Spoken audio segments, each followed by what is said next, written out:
Hey guys, आज है 2 मार्च 2026 और आज सुबह हमने करी होली का पूजन।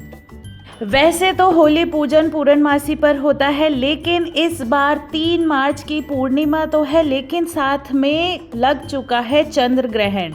तो ग्रहण में तो पूजा होती नहीं है, सूतक लग जाते हैं, तो हम जो पूजा करेंगे वो 2 मार्च को ही कर लेंगे।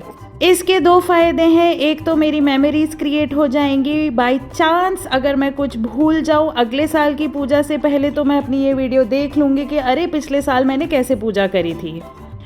और दूसरा, अगर कोई मेरी वीडियो देख रहा है और उसको थोड़ी सी भी नॉलेज मिल जाए तो मेरा भी भला उसका भी भला। हर त्यौहार की तरह होली के त्यौहार से भी 2-3 दिन पहले मैंने आसपास पूछना शुरू कर दिया था कि त्यौहार की विधि क्या है, पूजा कैसे की जाती है।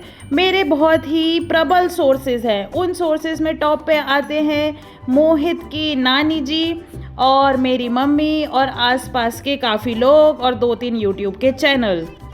प्रबल सूत्रों से पता चला कि ये होलिका का जो पूजन है वो दोपहर को 11-12 बजे करते हैं, लेकिन क्योंकि मुझे तो काम पे जाना था तो दोपहर को तो वीकडे पे पॉसिबल नहीं है, इसलिए सुबह सुबह ही पूजा कर ली। भगवान जी को तो पता ही है कि कर्म भी एक पूजा है और सबसे पहले पूजा करने में क्या बुराई है। तो सुबह सुबह 9 बजे से भी पहले जहाँ होलिका दहन के लिए ये लकड़ियाँ इकट्ठा हुई थी मेरी सोसाइटी में, मैं वहाँ चली गई। मेरे लिए पूजा की विधि में सबसे पहले आता है नहा धो के आप नए कपड़े पहन के अच्छे से तैयार हो जाओ। चाहे रोज़ रोज़ चूड़ियाँ ना पहनो, सिंदूर ना लगाओ और भी बाकी सारा मेकअप ना करो, लेकिन जिस दिन त्यौहार होता है उस दिन कोशिश करो कि सारा मेकअप, सारी चूड़ियाँ, सिंदूर और जितना भी आप कर सकते हो मेकअप आप खूब कर लो। उसके बाद होती है पूजा की थाली तैयार। मेरे ससुराल में होली का पूजा ठंडा त्यौहार होता है, इसमें दिया या धूप बत्ती नहीं जलती। काफ़ी घरों में ऐसा होता है, मेरे ससुराल में भी ऐसा ही होता है। पूजा की थाली तैयार करने में जो बेसिक सामग्रियां होती हैं वो सब तो लगती ही हैं, जैसे कि हल्दी, रोली का टीका, आटा, कुछ फूल, घर पे जो खाना बना था मतलब पूड़ी, सब्जी, मिठाई ज़रूर रखते हैं पूजा की थाली में। ये मुझे बचपन से मैं सुनती आ रही हूँ, तो मिठाई ज़रूर रखनी है। एक कलावे का नया पैकेट। और होली से एक दिन पहले बाज़ार में जाके एक गुड़हई की माला कहते हैं इसको, मेरे घर में गुड़हई की माला कहते हैं। वैसे वो जो गोबर के छोटे छोटे डोनट्स बना के जो माला बनती है ना, वो वाली माला। तो पूजा की थाली रेडी है, साथ में हमने ले लिया था जल और ये सारी थाली हम ढक कर ले गए थे पूजा के स्थान पे। ये पूजा मेनली होती है हमारे बच्चों के लिए, उनकी हेल्थ वेल्थ, उनकी पढ़ाई के लिए, उनकी सुख के लिए, समृद्धि के लिए। तो आप अपने बच्चों को अपने साथ पूजा में ज़रूर लेके जाएं और भगवान प्रहलाद से प्रार्थना करें कि हमारे बच्चों की भगवान खूब रक्षा करें और उनको सुख समृद्धि, हेल्थ वेल्थ, प्रॉस्पेरिटी, उनको चिरंजीव बनाए, उनको निरोगी रखे और उनको खूब खुशियाँ दे भगवान। आजकल मार्केट में जो टॉफ़ी की माला या चॉकलेट्स की माला या मावे की बनी माला है वो भी बच्चों को पहनाते हैं। मैंने भी मायरा को पहनाई थी, बट उसने ज़्यादा देर पहनी नहीं। तो हम अपनी सारी पूजा की सामग्री और अपना बच्चा खुशी खुशी लेकर पूजा के स्थान पर पहुंचते हैं। सबसे पहले थोड़ा सा जल से उस स्थान को शुद्ध करते हैं और फिर जो हम आटा लेकर गए थे उस आटे से चौक बनाते हैं और उस चौक के अंदर कोई भी शुभ चिन्ह, मैंने सतिया बनाया था, ऐसे कोई शुभ चिन्ह अपने हल्दी से या चंदन से बनाओ। उसके बाद आप माता रानी को गुड़हई की माला समर्पित करो, थोड़े से फूल माला समर्पित करो, रोली का टीका समर्पित करो और चंदन का टीका समर्पित करो। उसके बाद हाथ जोड़ के प्रार्थना करो कि माता हमारे जो भी हमारी पूजा है उसको स्वीकार करो।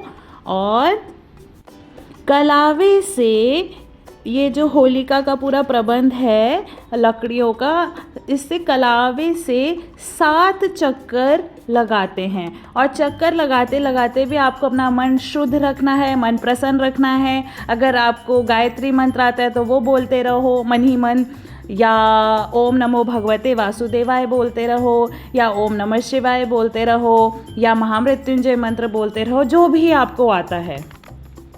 तो इस तरह से गायत्री मंत्र ओम नमो भगवते वासुदेवाय बोलते बोलते कलावे के साथ चक्कर लगाओ। और मोस्ट इम्पॉर्टेंट बात, लास्ट में कलावे को आपको तोड़ना नहीं है। जितनी भी रील बची हुई है सब वहीं पर छोड़ाओ और हाथ जोड़ाओ। तो ये थी सिंपल सी होलिका दहन की पूजा। थोड़ा सा हम जल ज़रूर बचा के लाते वापस अपने घर में, जल बचा के लाते, और जो हल्दी होती है पूजा की थाली में, जब वापस घर जाएंगे तो घर के दरवाज़ों के राइट और लेफ़्ट में सतिया बनाएंगे हल्दी से और जल का छिड़काव करेंगे। काफ़ी लोगों के घर में हनुमान जी के लिए चूरमा बनता है और हनुमान जी की भी पूजा होती है घर वापस जाकर। अपने बच्चों के हाथ में कलावा ज़रूर बांधे, रक्षा मौली ज़रूर बांधे, क्योंकि जैसे प्रहलाद भगवान की रक्षा हुई थी ऐसे ही हमारे भी बच्चों की रक्षा हो जाए। होलिका दहन एक कम्युनिटी हवन है। पहले के ज़माने में जब रिसोर्सेज थोड़े कम होते होंगे और जब नई फसल आती होगी तो उसकी सेलिब्रेशन के लिए सारी कम्युनिटी मिलके एक साथ किसी चौराहे पे जाकर हवन किया करती थी। आप कैसे करते हो होलिका पूजन? आप अपनी स्टोरीज़, अपने एक्सपीरियंसेस कमेंट बॉक्स में शेयर कर सकते हो। चैनल को सब्सक्राइब ज़रूर करो, वीडियो को लाइक ज़रूर करो, शेयर ज़रूर करना। मैंने अपनी थाली में थोड़ा सा गुलाल भी रख लिया था। मायरा को भी गुलाल लगा दिया, मोहित को भी गुलाल लगा दिया और अपने भी थोड़ा सा गुलाल लगा लिया। अपनी चूड़ी पे भी थोड़ा सा गुलाल लगा लिया था। मोस्ट इम्पॉर्टेंट बात है मन प्रसन्न रखकर खुशी खुशी सारे त्योहार सेलिब्रेट करना। भगवान की कृपा हम सब पर बनी रहे, ऐसी कामना करते हुए आज के लिए बस इतना ही। घर पहुंचकर पी ली थी चाय, खा लिया था खाना और ये रही लास्ट में एक बढ़िया सी फोटो। Bye bye.